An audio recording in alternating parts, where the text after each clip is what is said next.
오늘 부활절입니다. 부활절 우리가 서로 기쁨으로 우리 한번 다시 인사 한번 나누면서 부활절을 축하합니다 이렇게 하죠. 그렇게 인사하면서 우리 한번 서로 인사를 한번 나누도록 하겠습니다. 부활절을 축하합니다. 예. 지난주에는 예수님께서 십자가에 달리셨을 때에 십자가에서 일어났던 일들 8가지 디바인 익스체인지 8가지 그 교환에 대해서 우리 살펴보았습니다. 우리 하나하나 우리 같이 짚어보면서 읽어보면서 넘어가면 좋겠습니다. 첫째, 예수 그리스도가 징계를 받았기에 우리는 용서를 받았습니다. 둘째, 예수님이 질고를 받았기에 우리는 나음을 입었습니다. 셋째, 예수님이 우리의 죄를 지고 죄가 되셨기에 우리는 주님의 의로움을 입고 의가 되었습니다. 넷째, 예수님이 나 대신 죽으셨기에 나는 주님의 생명을 받아 누리게 되었습니다. 다섯째, 예수님이 우리의 가난을 당하셨기에 우리는 주님의 부요함을 함께 누리게 되었습니다. 여섯째, 예수님이 우리의 수치를 무릅쓰신 것은 우리에게 주님의 영광을 주시기 위함입니다. 일곱째, 예수님이 거절을 당하셔서 우리가 하나님의 용납하심을 받을 수 있게 되었습니다. 여덟째, 예수님이 저주가 되심으로 우리는 그의 복을 누리게 되었습니다. 아멘.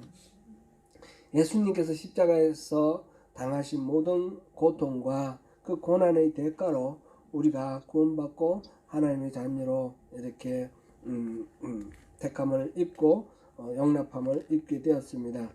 그렇게 십자가에 달려 죽으신 예수님은 그것으로 끝나지 아니하시고 죽음을 이기시고 부활을 하셨습니다.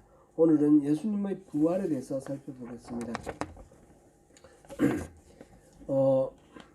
통상 제가 이 부활절 절기를 보내면서 이때까지 제가 부활절 하루만 부활 설교를 했는데 올해는 조금 충분히 부활 설교를 좀 해야 되겠다 이렇게 계획을 하고 있습니다.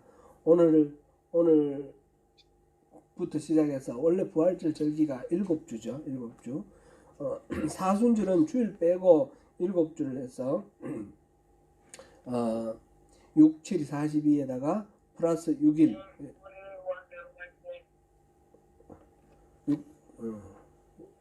계산이 왜 이렇게 안 되죠? 6, 7, 42 아니 사순절 때는 주일을 빼고 6주 해서 6, 6이 36이죠. 제가 잘못 주일을 계산을 잘못한 거예요. 그죠? 6, 6이 36을 하고 4일을 못해서 수, 목, 금, 토 이렇게 해서 사순절이 되는데 지금 이제 부활절은 오순절이 성령 강림절이 오순절인데 50일인데 이거는 주일을 포함해서 7, 7이 49 하고 그 다음날 50일째가 이제 오순절이 되는 겁니다. 오늘 산수를 잘 못해가지고 제가 헤맵니다. 그래서 7주의 부활절이 있는데 올해는 7주 동안 부활하신 예수님을 만나는 것에 대해서 이렇게 성경에 나오는 여러 가지 말씀을 통해서 은혜를 나누고자 합니다. 미리 그런 말씀을 드리는 것은 오늘 통해서 뭔가 부족하고 충분하지 않다 싶으신 생각이 있으실 것 같아서 미리 말씀을 드리는 겁니다. 더 큰 은혜를 사모하시면서 다음 주를 또 기대해 주시면 좋겠습니다. 드라마 같은 거 만드는 사람들 보면 너무너무 잘 만들죠. 다음 주 꼭 보고 싶잖아요.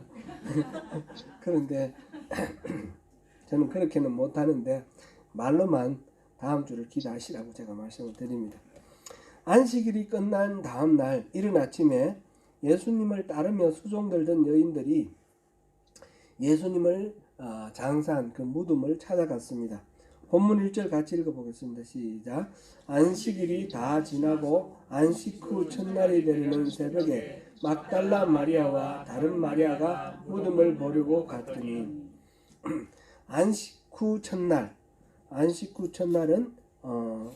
말하자면 요일로 따지면 월요일 이렇게 돼서 주일, 주님의 날, 주일로서 월요일이 아니라 일요일 주일로서 한 주일의 시작점이 됩니다. 왜냐하면 안식일은 세버스 데이, 토요일이니까. 그렇죠? 마태복음의 기자는 그냥 무덤을 보려고 갔더니 이렇게 돼 있는데, 우리 이제 새벽에 우리 묵상하는 마가복음에서 보면 예수께 바르기 위하여 향유를 구입했더니 이런 말씀이 나와요. 그러니까 향유를 바르기 위해서 그렇게 간 것으로 마가는 그렇게 이해하고 있습니다. 누가복음, 요한복음에서도 그런 목적으로 이 여인들이 일찍 새벽에 무덤을 찾아가는 것으로 그렇게 기록하고 있습니다. 예수님은 여러 차례 자신의 순환에 대해서 예고를 하셨습니다. 내가 예루살렘에 올라가면 그 제사장들과 서기관들에 의해서 잡혀서 고난을 당하고 죽임을 당할 것이다. 그런데 제3일에 내가 부활할 것이다. 그렇게 얘기를 하셨는데 이 제자들은 십자가를 지고 죽음 당하는 순간에까지도 그거를 또 잘 몰랐었는데, 그래도 그것이 말씀하신 것이 이루어졌지 않습니까? 그러면 그 다음 것도 이루어질 것이다 생각을 해야 되는데, 그 다음 것이 뭡니까? 제3일에 부활할 거다. 그런데 이거를 아무도 예상을 못하고 있어요. 기대도 하고 있지 않습니다. 지금 이 여인들이 무덤에 가서 예수님이 부활하셨나 알아보기 위해서 간 게 아니에요. 그냥 향품을 바르고 죽은 시체를 무덤에 안식일 전날이라서 급히 부랴부랴 갖다 묻었기 때문에 제대로 향품을 바르지도 못했으니까 이 미진한 장례의식을 맞이하기 위해서 찾아갔던 것입니다. 마태복음 20장 이 세 번의 경고가 마태복음에 나와 있는데, 마태복음 16장 21절, 17장 23절, 20장 19절 이렇게 세 차례 순환 예고가 있는데, 20장 18절 19절을 우리 다시 한번 읽어보겠습니다. 시작. 보라, 우리가 예루살렘으로 올라가노니 인자가 대제사장들과 서기관들에게 넘겨지매 그들이 죽이기로 결의하고 이방인들에게 넘겨주어 그를 조롱하며 채찍질하며 십자가에 못 박혀 하실 것이나 제3일에 살아나리라. 그래서 이 여인들이 기대도 하지 않고 무덤을 찾아갔다가 부활하신 예수님을 만나는 첫 번째 증인이 되었습니다. 이 부분에 대해서는 마태복음, 마가복음, 누가복음, 요한복음이 그 자리에 간 사람에 대한 기록이 약간씩 달라요. 조금씩 다른데 일치하지는 않는데 그거는 뭐 큰 문제는 없고, 막달라 마리아가 공통적으로 가 있고, 그리고 나머지 사람들 전부 다 갈릴리에서부터 따라온 여인들이라 그랬습니다. 이 예수님의 공생의 기간에 늘 함께 하면서 예수님 식사도 챙기고 여러 가지 편의를 이제 돌보면서 예수님의 사역을 도왔던 그런 여인들입니다. 그 막달라 마리아, 예수님의 어머니 마리아, 또 야고보, 큰 야고보와 요한의 어머니, 세베대의 아내, 그리고 또 작은 야고보의 그 어머니, 이런 이제 제자들의 어머니, 이런 사람들을 중심으로 해서 예수님을 도우면서 따라왔던 이 사람들이 지금 예수님을 만나는, 부활하신 예수님을 만나는 첫 번째 증인이 되었습니다. 사실 예수님께서 태어나실 때도 예수님을 맨 먼저 환영하고 예수님의 탄생을 축하했던 사람들이 누구입니까? 그 증인이 누구입니까? 목자들입니다. 목자들은 이 당시 유대인들이 생각할 때는 비천한 사람들, 죄인들, 이렇게 멀리 경건시되던 그런 사람들입니다. 왜냐하면 안식일을 못 지키잖아요. 목자들은 짐승을 돌봐야 되니까.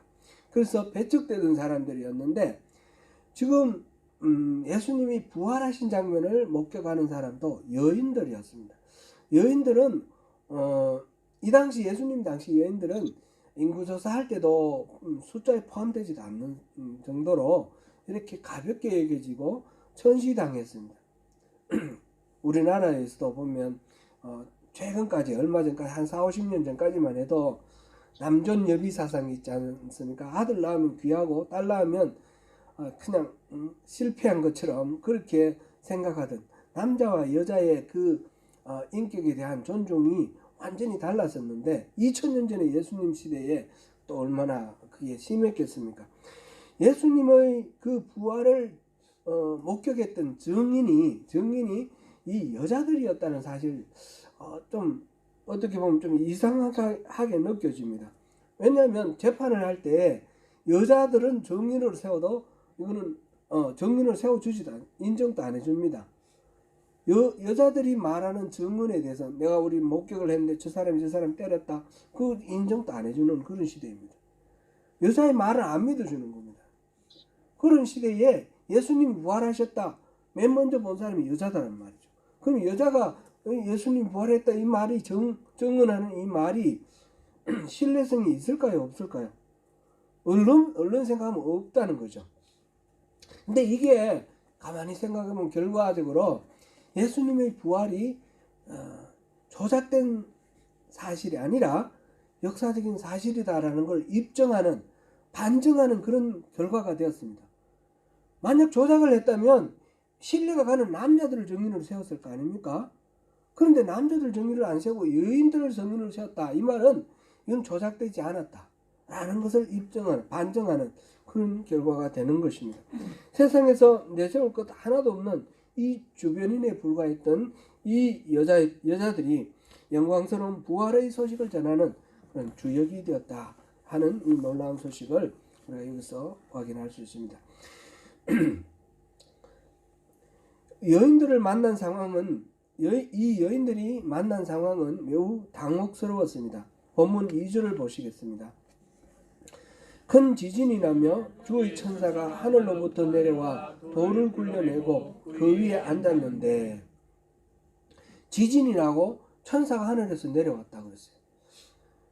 천사가 내려오는 거는 내려오는 걸 봤다는 건 아닌 것 같은데, 어쨌든 무덤을 찾아갔는데 막 지진이 나고 우르릉 쾅쾅거리고 한번 생각해 보십시오. 얼마나 무섭겠습니까? 그런데 무덤을 보니까 무덤 문은 열려 있고 들여다 보니까 천사가 있어요.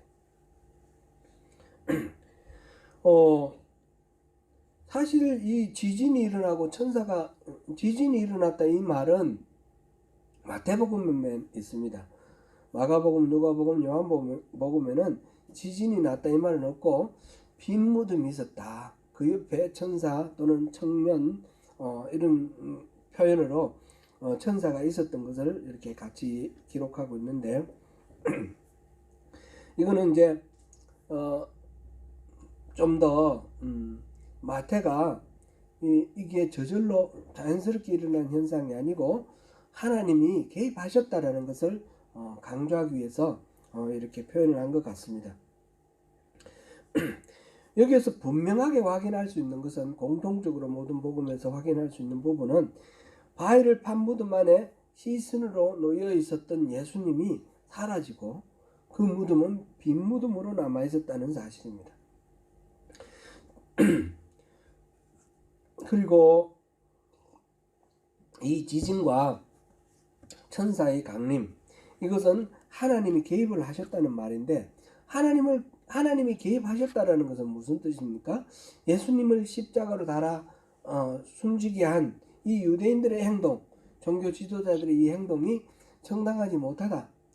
하나님이 개입하셨다는 말은 그들은 죄를 지었고 예수님이 정당하다, 그거를 나타내는 거 아니겠습니까? 그들에 대한 심판을 의미하는 것입니다. 나중에 요한복음의 기록에서 보겠지만 예수님은 부활을 하셨는데, 부활을 하신 예수님의 몸은 특징이 원래의 몸과 비교를 했을 때 연속성과 불연속성이 있습니다. 연속성은 이 예수님의 몸이 완전히 없어지고 새로운 몸으로 태어난 것이 아니라 이 몸을 갖고 그대로 태어났습니다. 그래서 손에 있는 못자국, 옆에 옆구리에 있는 창자국을 보여주셨어요. 그래서 이 예수님의 몸을 보고 제자들이 그 손자국을 보고 예수님이구나 확인할 수 있게 되었죠. 그런 측면에서는 연속성입니다. 그러나 예수님은 이 방 안에, 제자들이 방 안에 갇힌 밀폐된 공간 안에 있는데 슬그머니 옆에 오셨어요. 말하자면 이 벽을 통과하신 분이에요. 예수님의 이 몸은 불연속성, 우리 인간이 입고 있는 이 몸과는 다른 신령한 몸입니다. 신령한 몸. 이 신령한 몸은 시간과 공간을 초월할 수 있고 이 칸막이 이런 걸 통과할 수 있는 그런 신령한 그런 몸이죠. 예수님은 또 변화산에서 보여주셨던 그 찬란하고 아름다운 그 몸, 그 부활체의 모습, 그것도 보여주셨는데 그런 측면에서는 기존에 가지고 계셨던 그 원래의 육체와 다른 새로운 육체를 받으셨구나라는 걸 알게 됩니다. 이 부분에 대해서는 나중에도 우리 살펴보겠는데 고린도전서 15장에서 여러 가지로 이렇게 잘 설명을 해놨습니다. 그래서 예수님이 부활하셨다라는 것은 단순히 죽었다가 살아났다라는 것과는 전혀 다릅니다. 무덤에서 3일 지난 나사로가 살아났지 않습니까? 나사로의 이 살아남은 부활이라고 말하지 않습니다. 나인성 과부의 아들이 살아났지 않습니까? 근데 그 나인성 과부의 아들을 부활이라고 말하지 않습니다. 그런 경우는 우리가 소생이라고 그러죠. 죽은 몸이 다시 살아나는 그 육체, 그 육체가 그대로 다시 살아났다가 조금 있다가 이제 죽었겠죠. 다시 죽고 이렇게 매장됐겠죠. 예수님이 살아나신 이 모습은 원래 예수님의 육신에서 연속성이 있는 그런 측면이 있지만 또한 완전히 새로운 신비한 그러한 몸으로 부활을 하신 것입니다. 그래서 부활하셨고 그 다음에는 죽지 않으시고 영원한 생명을 누리시는 겁니다. 하늘 보좌 위에서. 우리가 나중에 부활을 할 텐데 우리의 부활도 마찬가지로 우리의 육신과 연속성이 있는가 하면 새로운 영과 새로운 육체로 우리가 부활한다고 그랬으니까 이 육체가 영원한 삶을 살 수 있는 그런 부활체로 신비한 존재로 다시 우리는 태어날 것입니다. 일단 여기서 이제 이 말씀을 드리는 이유는 예수님이 부활하셨을 때에 그 무덤 앞에 큰 돌문이 있었는데 그 돌문이 열려야만 나오시는 분입니까? 아니라는 거죠. 예수님은 얼마든지 이 벽을 통과하실 수 있고 이곳에 있다가 동시에 저곳에 계실 수 있고 나중에 집사 빌립을 만나든지 아니면 엠마오 도상에서 두 제자를 만났을 때도 계시다가 갑자기 없어지시잖아요. 그럼 공간, 우리 요즘식으로 표현하면 공간 이동도 자유롭고 시간적으로 순간 이동이 자유로우신 분이에요. 시간과 공간을 초월하신 분이에요. 하나님이 시간과 공간을 창조하셨으니까 그 하나님이신 예수님이 시간과 공간을 자유롭게 이동하시고 하시는 그런 분이세요. 그런 분이신데 굳이 왜 그 돌문이 열려야만 했을까요? 그것은 예수님이 그래야만 나오셔서 그런 것이 아니라 그 증인들로 하여금 이곳에 예수님이 안 계신다. 부활하시고 안 계신다. 빈 무덤이다. 이거를 보라고 그 증인들에게 확인하게 하기 위해서 그래서 부활을 증언하게 하기 위해서 그렇게 하신 것이다. 라는 것을 우리가 알 수 있습니다. 천사에 대한 묘사도 매우 상세하게 나와 있는데 본문 3절을 우리 같이 한번 읽어보겠습니다. 그 형상이 번개 같고 그 옷은 눈같이 희그널. 형상이 번개 같다. 형상이 번개 같다. 번개는 형상이 없잖아요. 무슨 이야기입니까? 반짝하는 번개처럼 그 형상이 눈부시게 그렇게 환하고 밝다 이런 뜻이고 환한 광채라는 뜻이고 그 옷이 눈같이 희다 이 말도 그 예수님께서 변화산에 오르셨을 때에 그 옷이 눈부시게 이렇게 밝아졌지 않습니까? 그런 모습, 천사의 모습을 통해서 부활체의 모습을 보여주는 거예요. 신령한 영적 존재의 모습을 이렇게 보여주시는 겁니다. 그래서 눈같이 희고 이거는 순결성을 나타내는 거죠. 이런 모습으로 예수님께서 부활하셨음을 힌트를 이제 주는 것입니다. 천사의 모습에 대해서는 복음서보다 약간 다르게 나와 있는데 마가복음에서는 흰옷을 입은 한 청년, 누가복음에서는 찬란한 옷을 입은 두 사람 이렇게 돼 있고 요한복음에서는 흰옷을 입은 두 천사 이렇게 표현되어 있습니다. 이 천사의 천상적인 모습을 나름대로 복음 기자들은 자기 수준에서 가장 이제 찬란하고 아름다운 모습으로 이렇게 표현을 했다 이렇게 말하면 되겠습니다. 어쨌든 간에 그 천사들은 예수님의 부활을 선포하기 위해서 그 자리에 와 있습니다. 그들이 말했습니다. 본문 5절에서 7절 우리 같이 읽어보겠습니다. 천사가 여자들에게 말하여 이르되 너희는 무서워하지 말라. 십자가에 못 박히신 예수를 너희가 찾는 줄을 내가 아노라. 그가 여기 계시지 않고 그가 말씀하시던 대로 살아나셨느니라. 와서 그가 누우셨던 곳을 보라. 또 빨리 가서 죽은 자 가운데서 살아나셨고 너희보다 먼저 갈릴리로 가시나니 거기서 너희가 배우리라 하라. 보라, 내가 너희에게 일렀느니라 하거늘. 천사들의 메시지는 단순합니다. 너희가 십자가에 못 박히신 예수를 찾지? 예수는 부활했어. 이 자리에 있지 않아. 그 말씀을 하시는 거죠. 예수님의 부활을 선언하시는 것입니다. 예수님의 부활에 대해서 예수님께서 스스로도 앞서 말씀하셨듯이 여러 번 예고를 하셨습니다. 그래서 그가 말씀하시던 대로 살아나셨다 이렇게 여기 표현을 했고요. 여기서 이제 예수님이 죽으신 상태에서 스스로 다시 살아나셨느냐 이 부분은 뭐 그렇게 봐도 되겠지만 기본적으로 이제 성경의 여러 군데에서 보면 하나님이 예수님을 살리셨다 이렇게 됐습니다. 살리심으로 살아나셨다 이렇게 이해하는 것이 더 좋을 것 같습니다. 로마서 6장 4절 우리 같이 한번 읽어보겠습니다. 그러므로 우리가 그의 죽으심과 합하여 세례를 받음으로 그와 함께 장사되었나니 이는 아버지의 영광으로 말미암아 그리스도를 죽은 자 가운데서 살리심과 같이 우리로 또한 새 생명 가운데서 행하게 하려 함이라.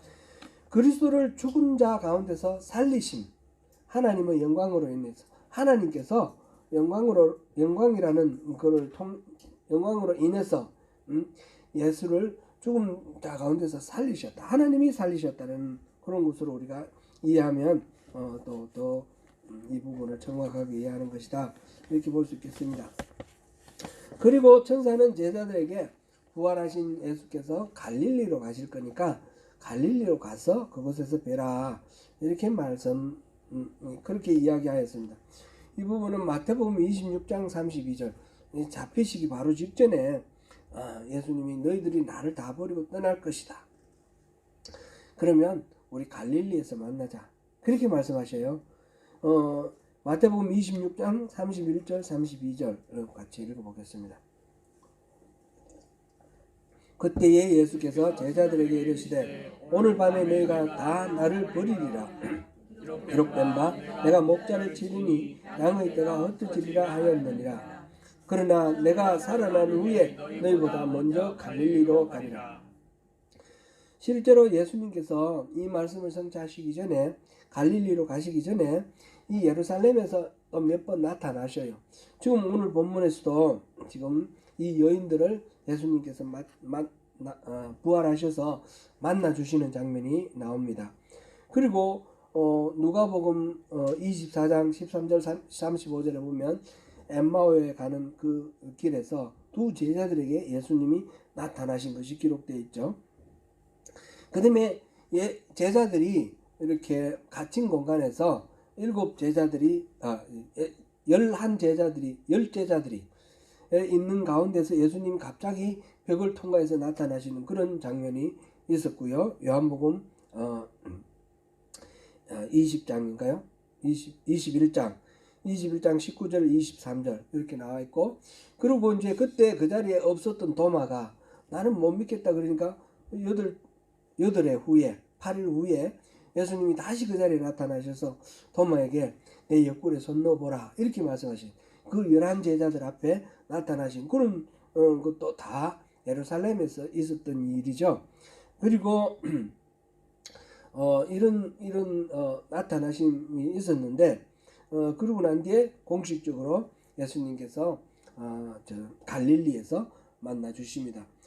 갈릴리에서 만나 주신 거는 마태복음 오늘 본문 다음번에 28장 16절에서 20절에 보면 지상명령, 이른바 지상명령, 제자들에게 땅끝까지 이르러 나의 증인이 되라는 말씀을 주셨고, 그 다음에 요한복음 21장에 보면 7 제자들이 고기 잡으러 갈릴리 호수로 디베라 바닷가로 갔는데 그 7 제자를 만나 주시고 베드로에게 3번이나 네가 나를 사랑하느냐 물어보시고 3번 부인한 베드로가 다시 회복되어서 주님을 전하는 그런 전도자가 되도록 회복시켜 주시는 그런 만남이 있죠. 이렇게 예수님께서 부활하셔서 여러 번 만나 주셨는데, 그 밖에도 예수님이 제자들을 만나 주시는 장면은 10번이 기록되어 있습니다. 그 부분은 나중에 다시 보겠습니다. 예수님의 부활 소식과 갈릴리로 가라는 이 명령을 들은 여인들은 무서움과 큰 기쁨으로 제자들에게 다름질하였다 이렇게 되어 있습니다. 8절 읽어보겠습니다. 그 여자들이 무서움과 큰 기쁨으로 빨리 무덤을 떠나 제자들에게 알리려고 다름질할세. 천사가 나타났고 예수님이 살아나셨다라고 말하는 이 상황 속에서 이 여인들의 마음이 어떻겠습니까?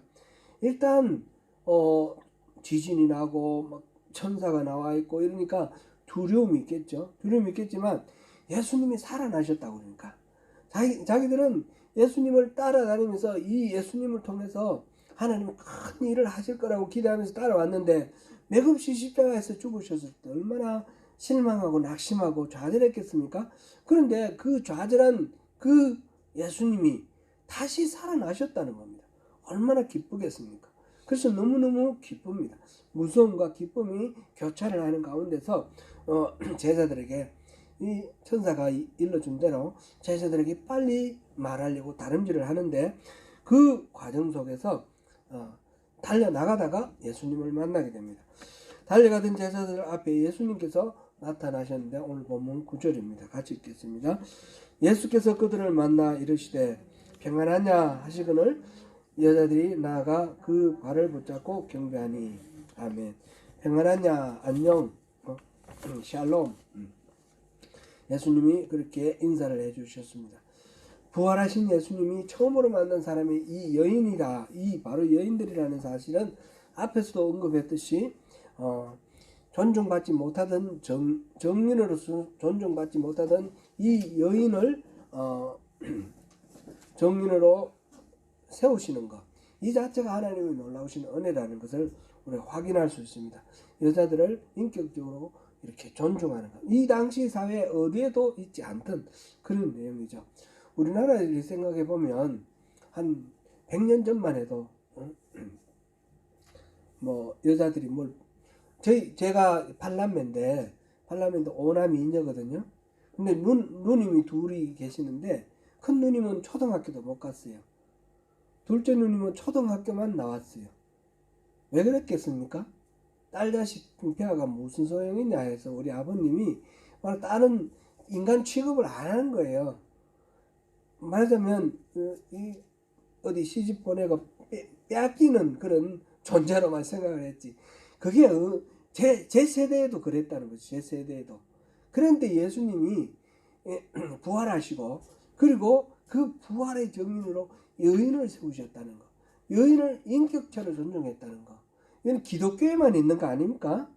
그 이후에도 계속해서 바울 사도를 통해서 이 유대인이나 이방인이나 남자나 여자나 주인이나 종이나 다 동등한 그 인격체로 하나님의 형상을 닮은 그런 인격체로 존중하는 그런 믿음을 우리에게 심어주셨어요. 이 참 놀라운 일 아닙니까? 그죠? 정말 대단합니다. 이 여인들을 만나서 예수님이 인사를 해주신다. 평안하냐? 이 말의 의미는, 본래의 의미는 단순히 평안하냐는 질문이라기보다는 평안을 빌어주면서 기뻐하라는 그런 뜻이라고 합니다. 단지 무서워하지만 말고 기뻐하라는 그런 말씀으로 이해할 수 있습니다. 여자들은 예수님의 발을 붙잡고 경배를 했습니다. 예수께서 다시 하신 말씀은 본문 10절 말씀입니다. 같이 읽어보겠습니다. 이에 예수께서 이르시되 무서워하지 말라. 가서 내 형제들에게 갈릴리로 가라 하라. 거기서 나를 보리라 하시니라. 아멘. 무서워하지 마라 하는 말씀, 그리고 내 형제들에게 갈릴리로 가라고 전하라, 이 말씀입니다. 주를 이런 절망으로 좌절했다가 갑작스레 부활하신 예수님을 만난 이들에게는 이 상황이 너무나 놀랍고 두려운 상황이었을 것입니다. 그래서 위로와 격려로 회복시켜 주시는 그런 모습을 봅니다.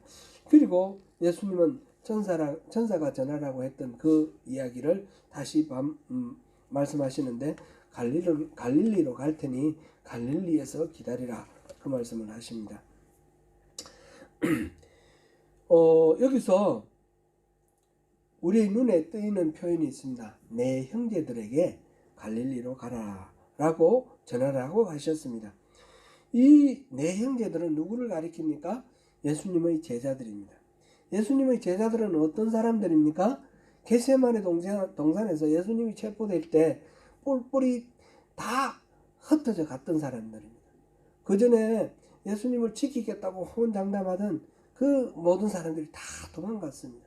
베드로도 칼을 빼서 한번 저항을 했지만 금방 도망갔고, 그 다음에 어떻게 되나 재판하는 과정을 숨어서 이렇게 보다가 예수님을 모른다라고 3번이나 부인했던 그 베드로입니다. 그렇게 예수님을 버리고 도망갔던 사람들이니까 말하자면 비겁한 배신자들 아닙니까? 그런데 예수님 뭐라고 부르셨어요? 내 형제들이라고 그렇게 부르신 거예요. 예수님은 이미 처음부터 이들이 도망갈 걸 다 알고, 아까 보았지 않습니까? 26장 그 말씀, 다 흩어질 것이다. 다 아시고 이미 미리 용서를 해 주셨어요. 그런 거는 다 베드로도 3번이나 이렇게 말씀하셨는데 이미 다 용서하셨어요. 심지어는 자신을 때리고 학대하고 십자가에 못 박은 그 사형 집행관들, 그 사람들조차도 예수님은 다 용서하셨어요. 하나님 아버지, 저들은 자기가 하는 일을 알지 못하고 합니다. 저들을 용서해 주십시오. 그렇게 말씀하신 예수님입니다.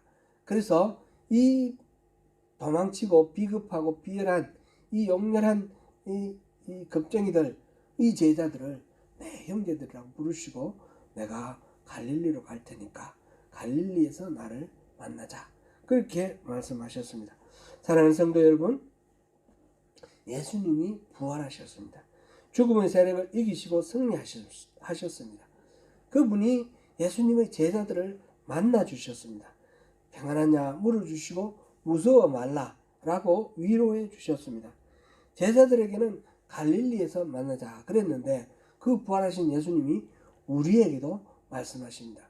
우리에게는 각자 하나님께서, 우리 예수님께서 각자 1대1로 정하시는 장소에서 우리 만나자, 그렇게 만나실 장소를 말씀하십니다. 부활절을 맞아서 부활하셔서 우리를 소중히 여기시고 존중하시는 예수님, 그 예수님을 만나시는 가운데 부활절을 큰 기쁨으로 맞이하시는 우리 모두가 되시기를 축복합니다. 기도하겠습니다. 은혜로우신 하나님, 오늘 부활절을 맞이해서 주님께서 부활하시던 그 장면을 우리 성경을 통해서 확인했습니다. 주님의 부활을 축복합니다. 찬양합니다. 기뻐합니다. 주님, 우리 또한 주님께서 부활의 첫 열매가 되시면서 우리를 부활시키시고 영원한 하나님 나라에서 함께 더불어 그 영원을 누리자 초청하셨습니다. 우리가 이 부활의 그 은혜를 함께 누리길 원하오니 우리를 붙들어 주시고 손잡아 인도하여 주시옵소서. 예수님 이름으로 기도드립니다. 아멘.